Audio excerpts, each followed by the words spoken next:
He walked through, came out of Target, walked down the sidewalk and down towards Commerce Road, and that was it. Yeah. Seems to just vanished. Literally, yeah. It's crazy. Well, tonight in East Point, a family is now increasing their reward for information in the disappearance of a 20-year-old who vanished after walking out of a Target store. So it's the latest development in the search for Derek Samuel, and it's been nearly 4 weeks since he disappeared. He was just last seen just outside of the perimeter at a Target store in the Camp Creek Marketplace in East Point. Yeah, Derek is not deceased. He was seen 9 a.m. by somebody he been down there with. Somebody he been down there talking to. Yeah, so we went down there. We talking to the boy that be down there with Derek. We talked to him. Hold up, I'm finna add you on here, Ma. So we're talking to the boy that be under the bridge, and we're telling him like, Ma, it's not like you muffled. I'm driving right now. Okay, but basically we went under the bridge and we saw like it was hella stuff down there, like clothes, tents, all that shit. And the lady originally that told us to go look down there said that he had stuff basically like he was living under the bridge. Yeah. So we went down there, we're talking to the boy. I'm like, have you seen a boy with a neck tattoo? He has a skull cap on, he has braces. He like, yeah, I see him around 9 a.m. this morning. Oh, I'm God. Like, on God, on my mother, twin, on my mother, twin. This is merch. I would drop there right now, twin. This is merch. Oh, say you swear. The first lady seen him Monday. This is why she gave us the clue to go look over there. Yeah. So we looking under there. We found somebody under there. We're looking for the original. We got videos of everything, twin. We got proof of everything. If you're watching this right now, I need you to sit with me for a moment, because this case is heavy. A young man walks into a store in the middle of the day in a busy area with people around, cameras everywhere, and then he vanishes. No goodbye, no final call, no trace. And weeks later, the people closest to him are arguing live on social media, contradicting themselves and insisting at the same time that he's alive and that they don't know what happened. Welcome back to Crime Lab Report. This is not gossip. This is not internet drama.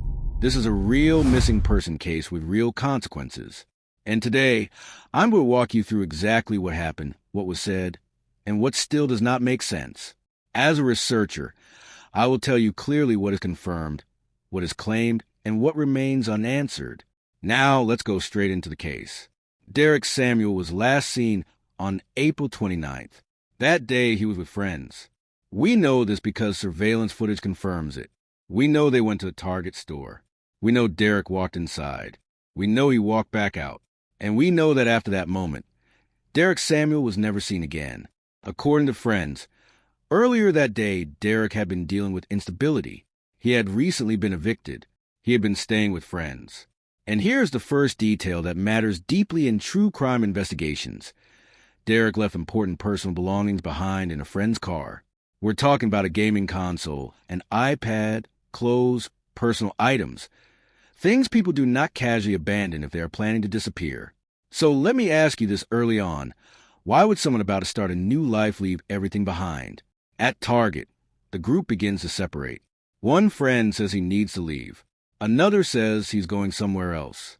Derek tells him his sister is coming to pick him up. This is critical. This explanation becomes the foundation of everything that follows. The friends leave. Derek stays behind. And according to them, that was the last time they physically saw him. Here's the problem. Derek's sister never came. She never received a call. She never received a text. And by the next day, when Derek still hadn't shown up, concern turned into panic. A missing person report was filed. Now let's pause here and ask the first uncomfortable question. Why was Derek left alone at all? In true crime cases, moments like this are not about blame. They're about understanding opportunity. Could this have been avoided? Or did Derek insist on staying behind because he had other plans? As the days passed, no confirmed sightings emerged. No phone activity. No bank activity. No messages. Law enforcement began searching. And then something happened that shifted the entire public narrative of this case. A friend of Derek went live on social media. In that live, the tone was chaotic, emotional, urgent. The friend claimed they had gone searching under a bridge after receiving a tip. They described tents, clothes, signs of someone living there. They claimed to have spoken to a man under the bridge who said he saw Derek that same morning. around 9 a.m., and that Derek left on a bike. They said Derek was alive. They said they found pills. They said they found belongings. They said they had proof. But here's where research matters. Derek himself was never shown. No clear identifying evidence was presented. The entire claim rested on the word of an unidentified man and unverified items found in a public space. So let me ask you this.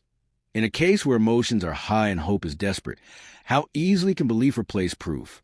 Because while that live gave many people hope, it also raised new questions. If Derek was alive and moving around freely, why had he not contacted his family? Why had he not retrieved his belongings? And why, if someone truly believed they found him alive, was law enforcement not immediately involved at the scene? As a researcher, this is where caution becomes critical. And just when the public thought the case might be moving toward clarity, another live changed everything again. The second live is where the pressure begins. This is a live where Derek's friends are questioned directly, in real time, by other people demanding answers. This is not a prepared statement. This is not a police interview. This is raw, unscripted, and revealing. In this live, the friends recount the Target story again, but this time, details start shifting. They admit they left Derek behind. They admit they shouldn't have. They insist Derek told them his sister was coming.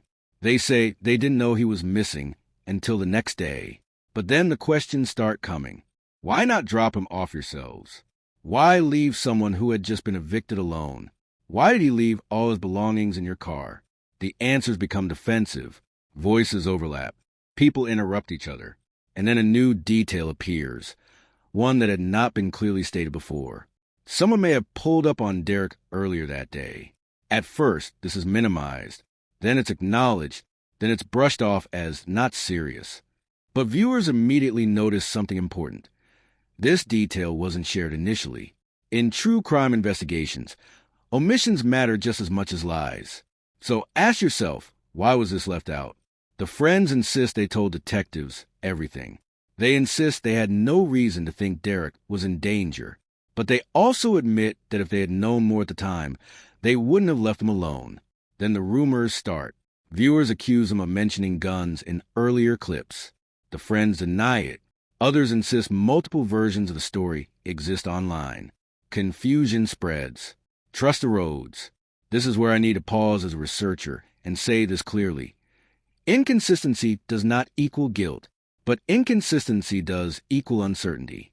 And uncertainty is dangerous in missing person cases because it fuels speculation, rumors, and misinformation. Now, right here, this is a point in the video where I tell my audience something important. At this moment, I will be playing the full live stream where Derek's friends were questioned uninterrupted, so you can hear their own words, their tone, their reactions, and their explanations for yourself. Not clips, not edits. The full live. Where's PCB? Florida. Come on, what are we talking about? Come on, come on. Let's be honest right now, bro. What? Let's be honest. And second of all, let me get this straight. How come they bring up my name when we go?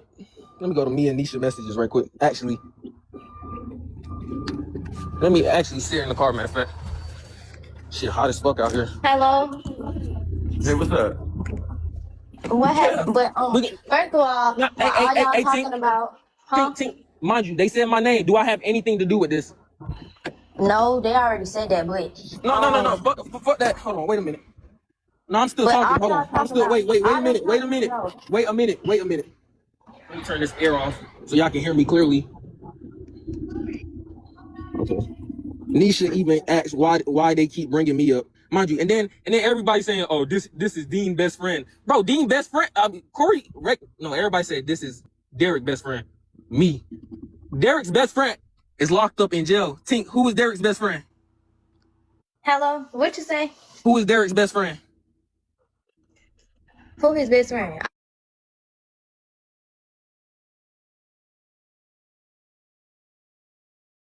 Oh yeah, Corey. Come on, talking about. Hold on, let me. But no, and then they in the comments talking about why you deleted the post. Okay, first of all, I'm not even the one that posted it. Nisha wanted the post deleted because they said she said it looked like a party flyer. So that's the only reason why the flyer got took down. Because I'm not gonna lie, the flyer did look like a party. flyer. Let me clear my So screen. that's the only reason why I got deleted. But this is Nisha, Rex's sister. She sent it. That shit is so fucking annoying. Like, that's just so fucking internet. Why is so much clout chaser going on? I'm not going live. Boom. All right, let me continue. Look, this is also Nisha. I said, Rex, they on live, gang. She said, I'm in there. What does your name got to do with anything? I guess because I helped Maul paid his whole bond instead of Corday. So let me bring up. Did they say something about me being selfish? Yes or no? Yes. Okay. Let me go to me and Maul. You did somebody that's just trying outside. It's not the part of the fucking thing. He said, okay. So we have this homeboy named AB. You spoke to AB before? Yeah, AB was the one that got up on live, said something about the call being declined 6 times or something like that. Oh, okay. So AB busted his eye, like his eyebrow. Guess who? This ain't the first time Corday and Dez been leaving people. They left Alpha, like literally on the floor bleeding. For what? For what? To go link some hoes? Mind you, this not the first time they've been. This not the first time they've been leaving people. Okay. Let me gang you so okay. When Nisha brought up the rent, these niggas left, literally walked outside the crib and ran. And Nisha can't even admit that. Matter of fact, let me call Nisha actually. Y'all been wanting to speak. Oh, why you not just clearing them? And it's hot as hell outside, so that's why I'm breathing hard. But hold on. Wait, they keep asking. Hold on. Nisha. Yeah. This is the twin sister. Nisha. Did Corday and Dez ever check up on you? Yes or no? You said what? Did Corday and Dez ever check up on you to see if you was okay? Yes or no? I mean, yeah, the first 2 days it went out. And then did they ever checked on you ever since? Hello? Are y'all on the way to the search? Like, what's going on? Hello? Are y'all on the way to the search? Like, what does that have to? What is like? You talking to me? Yes. I'm in Florida. Okay, so what are you called? You said you was gonna join the call with me, but I'm What are you asking? Like, you're asking about rent. That does not have nothing to do with like none of this. You're right. Right now. You're right. Matter of fact, I don't even know why I'm even. That shit don't have nothing to do with rec. Like what the? It's hot as hell. But explain to me, why did they go from Stockbridge, Georgia, all the way to Camp Creek? It don't make sense to me, bro. And y'all seen the messages. How far is those 2 gaps? That's like 50 minutes. But they said they was 30 minutes away from one said they was 30 minutes from their house, and the other one said that they was 20 minutes from their grandma's house. Be for real. It took them 20 I forgot to also mention when we was looking for Derek, right? On the cameras and stuff. You know who was the first people to leave? Corday, Dez. They was the first people to leave, and they went on a 3-man right after that. They didn't even check. They didn't even try to search the. As soon as the police pulled up, they left and went on a 3-man. And you know how we know that? Because somebody had their location. They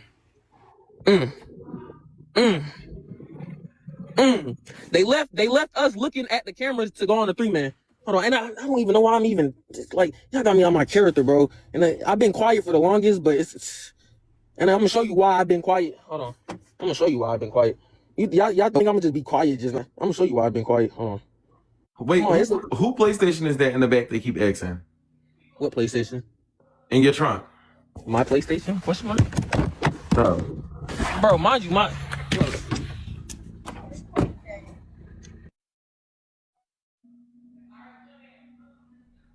how old are these people?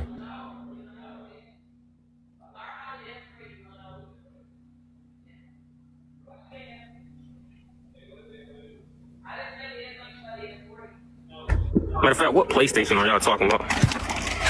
PlayStation. I ain't gonna lie to you. You look goofy as hell to me. You saying a whole bunch of irrelevant shit. We outside. Finna go look for this nigga. Where are you at? It don't matter, bro. Why you irrelevant shit? You not even. It don't matter, bro. It don't matter, bro. You just not looking, bro.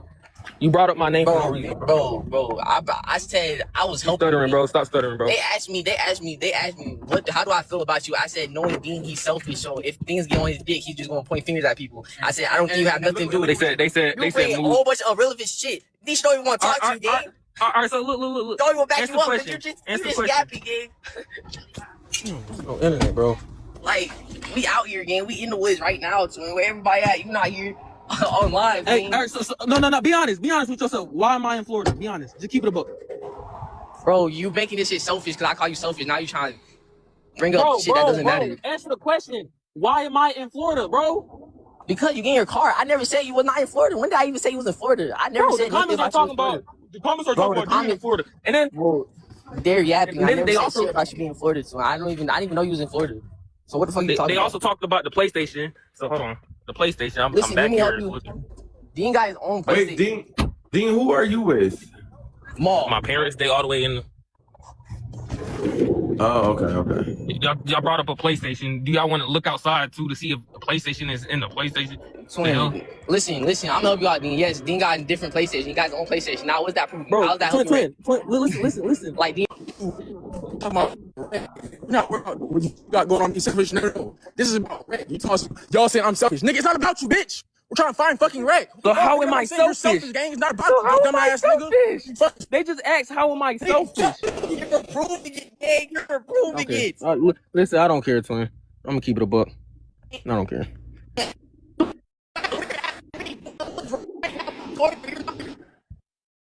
All right, yeah, Fuck the car. get in my Fuck car the and the bond is missing. You're not out here. You too busy on live trying to prove a fucking point. Well, you that you're can't do not that selfish. because you. Like, what the fuck? Fuck you. Hey, Maz, You can't do. please. You can't chime in, twin. Des, you can't do that because Des, you wasn't about to go out there either, though. You My can't point. be like that. Hey, Des. hey, Maj, the first ever time we went to go search, Because my family, I still came out here, nigga. I still came out here. My Corday was safety, I'm scared as laid fuck up with a out here. I'm girl. still out here. Corday was laid up with a girl when we first went to go search. My fucking point, and Corday was laid up with a girl when we first ever went to go search. I'll say He didn't brother. even care to come out there. bro, Let's all get a circle chain. I kid you not.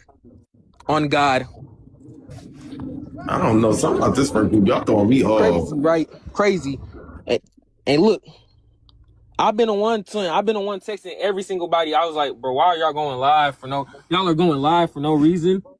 Rick is missing, bro. Y'all are going live for no reason. Y'all are trying to, and I told them that is selfish because y'all are going live trying to clear y'all name up, bro. We haven't even. I was the first one. I was the one to go to the actual police department. Nobody else did except Corday and Dez, obviously, because they was the last one with them. I was the only one to speak to detectives. Their family only trusts me. I wonder why. Make it make sense. Family only trusts me. I was not the last one with them. I found out he was missing through his sister. Let me go just so you can see. Found out he was missing through his sister, and I asked Corday and Dez. Y'all said y'all went to Camp Creek to go charge the Tesla. Bro, you live in Stockbridge, Georgia. Stockbridge to Camp Creek is 50 minutes. Why would you drive just to waste some more gas just to charge the Tesla again? That's the stupidest shit I ever heard. Hold on. And then he left to go see a girl. Kind of crazy. Why couldn't you just take Rec home? Rec lives 10 minutes from Camp Creek. Hold on. Let me continue. And mind you, don't forget, Rec had an altercation with somebody. I'm done pointing names, and that's all they've been doing is pointing fingers, doing this and that. Rec had an altercation with who? Come on, let's not act like we don't know who. But I'm not gonna sit here and just point. No, fingers. I think you should say it. Who? Come on, they already brung it up. But this all Wait, with Vaughn or whatever, Quan? So hold on. Wait, when did they have the altercation though? Like 2 days before. A day before, matter of fact, 2 days a day. Oh. And did it happen on live?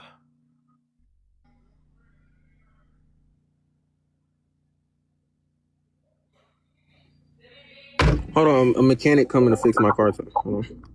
But let me. Here's the message. Did that happen on live? What you mean? The altercation, did that happen on live? No, through a phone call. After that live ends, the case doesn't get clearer. It gets heavier. Now we have two competing narratives existing at the same time. One, Derek is alive, hiding, possibly living under a bridge, avoiding people, moving early in the morning. Two, Derek vanished after being left alone at Target, with no confirmed sightings, no communication, and unresolved circumstances surrounding that day. So let me ask you this. Can both of these stories be true at the same time? And if Derek is alive, why has no verified evidence surfaced weeks later? Now, this is where the case takes an even darker turn. Not because of what is proven, but because of what is revealed when people stop speaking carefully and start speaking emotionally. When you place this live stream side by side with the earlier live where Derek was declared still alive, a contradiction forms that cannot be ignored. In the first live, the message was simple and powerful. Derek is alive. Friends claimed they had gone under a bridge. Spoken to someone who saw him that same morning, found pills, found belongings, and believed Derek was intentionally staying hidden. That live was fueled by urgency and hope. It told the public, stop panicking. He's still out here. But this second live, the one you just heard, sounds nothing like certainty. It sounds like fracture. What stands out immediately is defensiveness. One speaker is clearly angry that his name keeps being brought up. He repeatedly asks, do I have anything to do with this? A question that, in true crime analysis, usually doesn't come from nowhere. It comes from pressure, from accusation, from distrust growing inside the circle itself. Then we hear about Florida. Someone is physically out of state, while others are supposedly searching. That alone raises a question. If Derek is believed to be alive and moving around locally, why are key people not physically present during searches? And if Derek is alive, hiding, and vulnerable, wouldn't every hour matter? As the live continues, the story shifts away from Derek entirely and into conflict. Arguments about who deleted a flyer, accusations of clout chasing, claims that the missing person flyer looked like a party flyer. Let me ask you this. In an active missing person case, why is presentation taking priority over urgency? Then the conversation gets more disturbing. We hear accusations that certain friends have a pattern of leaving people behind. One example involving someone injured and bleeding, allegedly abandoned so others could go link up with girls. This matters because it establishes behavior. In investigations, patterns don't prove crimes, but they do inform judgment. The most critical moment comes when they talk about the night Derek disappeared. We hear confusion about distances, conflicting statements about how far people were, how long it took, and why Camp Creek was even the destination. One person says it makes no sense. Another points out that timelines don't line up. These are not small details. In missing person cases, time gaps are everything. Then comes one of the most chilling admissions in the entire transcript. While reviewing cameras, while actively trying to find Derek, some friends allegedly left, not to search another area, not to follow a lead, but to go on a three-man, essentially choosing social activity over staying present during a critical moment. According to the speaker, they left as soon as police arrived. So here's the question that has to be asked plainly. If Derek was truly believed to be alive and nearby, why leave the search at all? Now, let's bring this back to the first live stream, the one claiming Derek was alive under a bridge. That live stream framed Derek as someone intentionally avoiding contact, possibly struggling with substance use, possibly living off-grid. But this second live paints a very different picture. Not a man successfully hiding, but a circle unraveling under scrutiny. If Derek is alive, as claimed in the first live, then this level of chaos, argument, and absence makes no sense. If you knew your friend was alive, why are you fighting online instead of coordinating quietly with police? Why are timelines still unclear? Why are people scattered across states? And here is the most important research question of all. If the bridge sighting was real, if Derek was truly seen that morning, why did nothing solid come from it? No official confirmation, no welfare check, no verified follow-up. In true crime, hope without evidence can be dangerous. It can delay urgency. It can give people permission to relax when they should be searching harder. As a researcher, I cannot say Derek is dead. I cannot say Derek is alive. But I can say this. These two live streams cannot both represent the full truth. One is built on belief. The other is built on conflict. And somewhere between those two, Derek Samuel is still missing. Until verifiable proof surfaces, real sightings, confirmed contact, or official updates, this case remains open, unresolved, and deeply troubling. And the final question I leave you with is this. Was he alive Narrative a breakthrough or a distraction? This is Crime Lab Report. We document, we analyze, and we keep asking until the silence breaks.